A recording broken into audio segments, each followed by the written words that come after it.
Yo, what's going on, everybody? So thank you guys for 1,000 subscribers. We're literally at 1,020 now, which is so dope. We're literally at 1,020, right?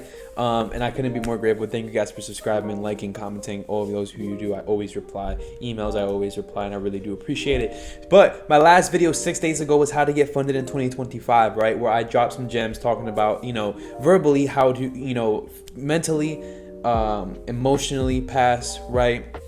Even some tips in the charts, right? But what we're gonna do in this video actually is show you guys a couple of things that are so important when learning ICT that you generally only need these couple of things, right? And when you learn and build off of this, you get better. But I'm gonna show you the two most important things that you need to know in ICT concepts to get funded, to learn how to trade, to win your trades, and to understand the market more.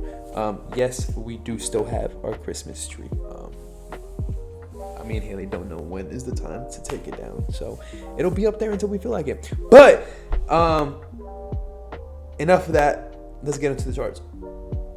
So this is gonna be a gist, right? Again, I teach this thoroughly through my course, and what I'm going to do in this video is I'm going to tell you guys two things that you guys need, and that's understanding liquidity, and you need to understand the fair value gap, right? What is a fair value gap? A fair value gap is an imbalance in the market. That's what it is, an imbalance in the market. And price does what? Price always wants to rebalance these levels out, right? So when you see an imbalance in the market, you can use a fair value gap to find these levels just like this entire gap right here. And we're going to be going over exactly what makes this valid. So let's see right here. You can see that price makes a fair value gap right here, right? And then price does what? Price comes up, retest it, drops. Price breaks above, creates a fair value gap, an imbalance in the market, and price retest. Now we're going to be going over exactly what formation, 3-bar formation, makes the fair value gap.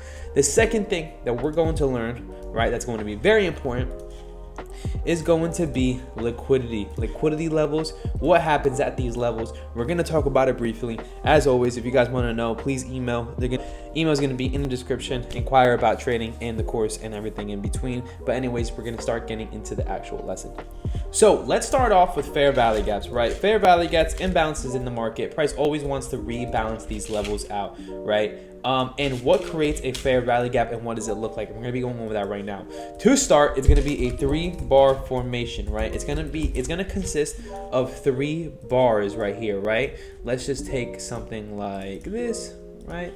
Let's just take something like this. And what's actually going to determine the fair value gap is going to be the wicks, right? So we're gonna take this wick, right? We're gonna go right here. So I have my examples right here, right? I drew everything out. It's looking nice. I give you guys a bullish example and a bearish example.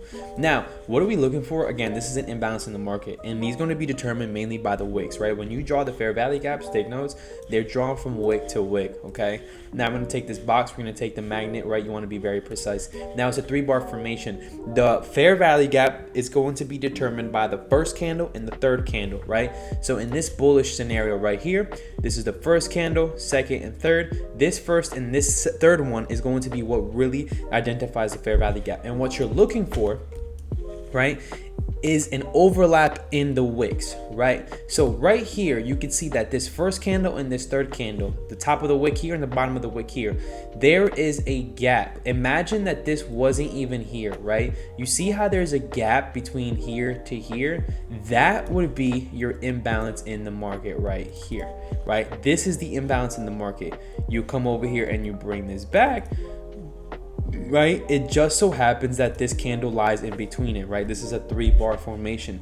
The gap between the first candle's wick and the third candle's bottom wick is going to be the fair value gap, the imbalance. Now, when is it not an imbalance?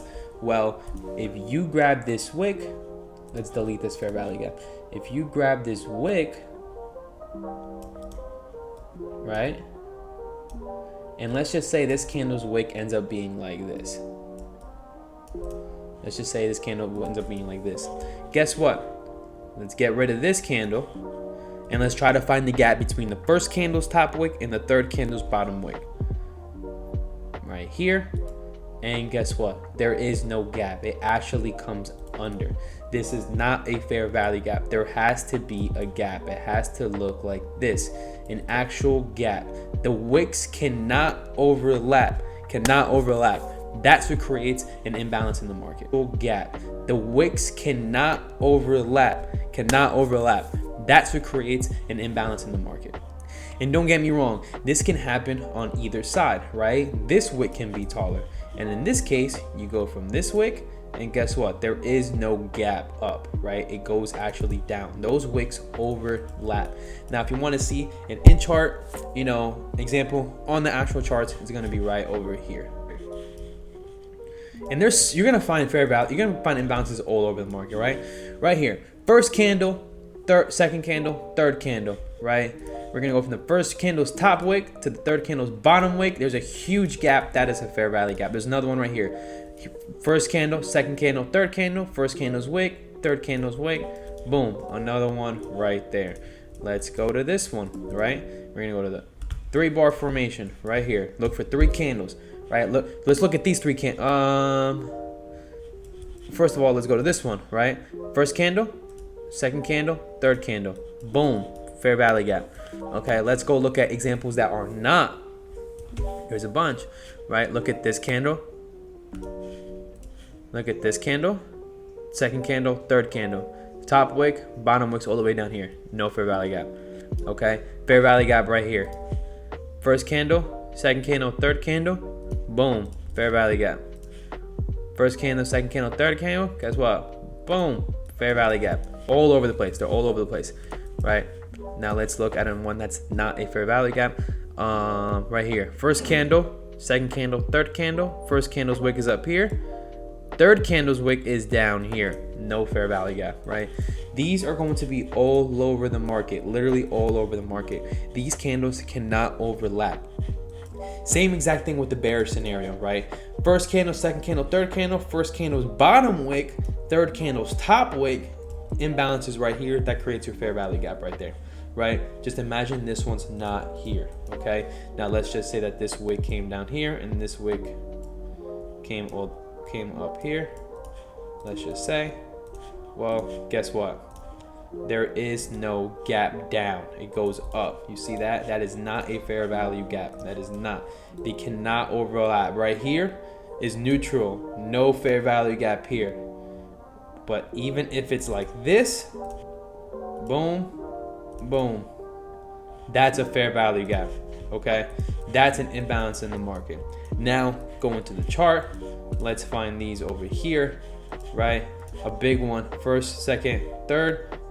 This key wick's all the way up here. This wick's all the way up here. This is clearly a fair value gap. Boom, boom, fair value gap. First candle, second wick, candle, third candle. Bottom of the wick, top of the wick in a bearish scenario, right? Another one right here. First, second, third. Bottom of the wick, top of the wick, extend. You can find these all over the spot, right? All over. Now that you learned about fair value gaps, right, we're gonna show you something that takes a lot more in depth to learn, but this is gonna be just, right, is liquidity. And when you pair these two up, it gives you one of the best setups that I personally like. Now, liquidity levels I've talked about multiple times on my channel, right? And they're highs and lows, they're pivot points, right, detected by wicks. And these levels always want to get ran through all the time. They always want to get ran through, highs and lows. You want to look at swing points, right? So let's start over here, okay? Let's start over here. Price is up here. Price is up here, right? Price swings down to here. This is a level right here. Price swings up here. Price swings up here. The highest point before price drops, another point, right? Now, let's see what happens. We're going to see what happens at these levels, right? Price drops down, swing, level. Price swings up, level. Guess what's going to happen? These liquidity levels get hunted all the time. The markets move for 3 different reasons. One of those reasons is it hunts liquidity. Price is going to want to, in between this range, in between these 2 levels, price is going to want to do one thing, sweep one or the other side, and whichever one it does, it's going to reach for the other one. So we're going to see here price either take out this liquidity level and drop, or take out this liquidity level and skyrocket, right? Boom. Price takes out the bottom level, right? Now here, what I'm gonna look for is structure to form, and price, guess what? Reaches for the next liquidity level. Crazy, crazy, crazy, crazy how it works, right? And then guess what happens? Price creates a fair value gap, right? So not only does price sweep liquidity, breaks above, creates a fair value gap, guess what? When price reaches this level again, that's going to be your setup. Boom. And price takes it. Price taps into here, and price goes long. You see that? Beautiful. So simple. Beautiful.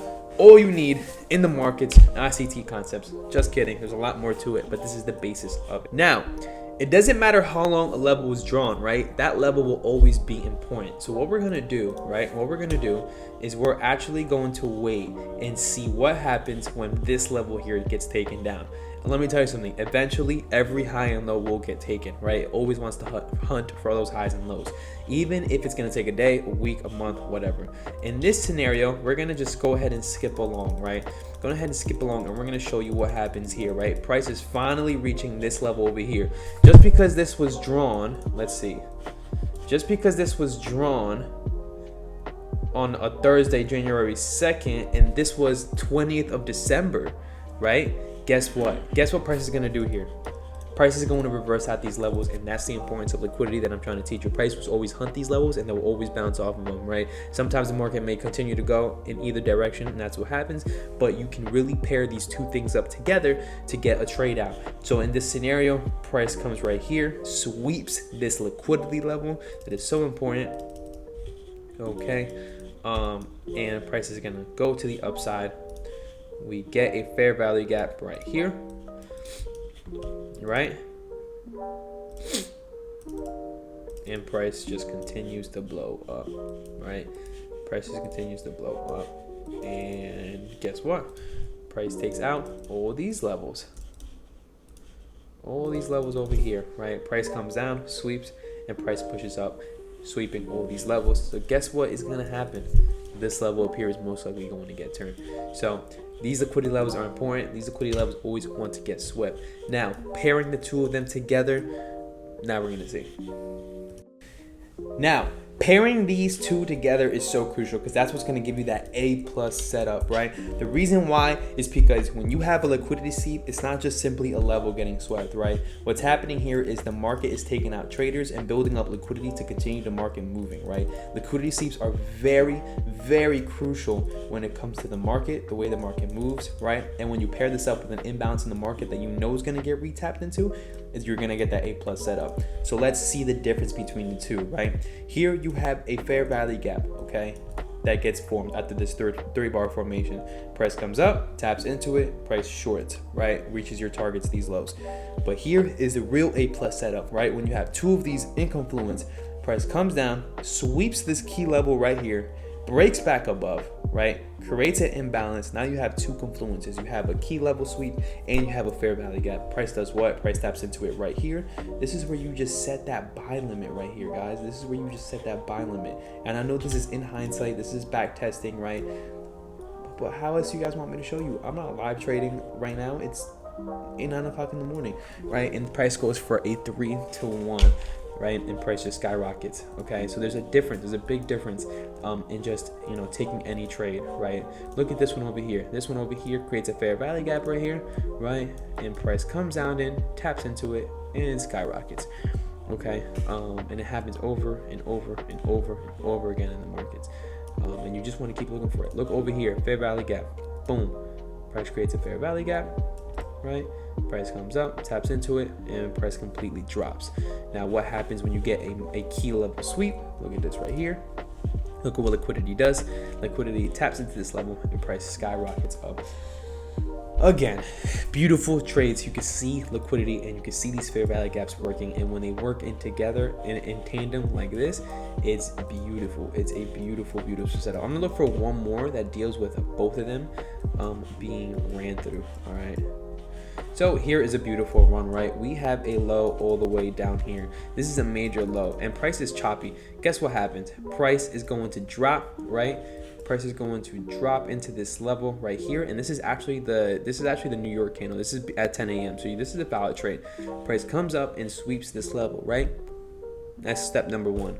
Now what you want to wait for is any type of imbalance in the market, and this is where you're going to get it. Now remember what I said, it doesn't matter how small. If there's a gap between the first candle's wick and that third candle wick, it is a fair value gap. Okay, you want to be real careful in here. All right, so let's see what happens. Price taps into it, and there it is. Price taps into it. Okay, price taps into it, starts to break back above. Okay, stops under here. Let's just set a 2-to-1. Does this hit? Of course it hits. Oh my god. Actually, it doesn't just hit. It comes up and targets all of these highs all the way over here. Do you guys see that push up in the market when price gives you that sweep and that fair value gap? It's insane. I want you guys to go and back test this. I want you guys to continue to work on this. Listen, this is just the gist of it. There's so much more that can help your trading, but these two key things is all you need to know in ICT comps is to get started and to learn and to start applying into the markets. Again, I teach this fully one-on-one personal mentorship. And yeah, love you guys. Thank you guys for subscribing, like, comment, and sub. Keep running it up. I really do appreciate it. And yeah, dude.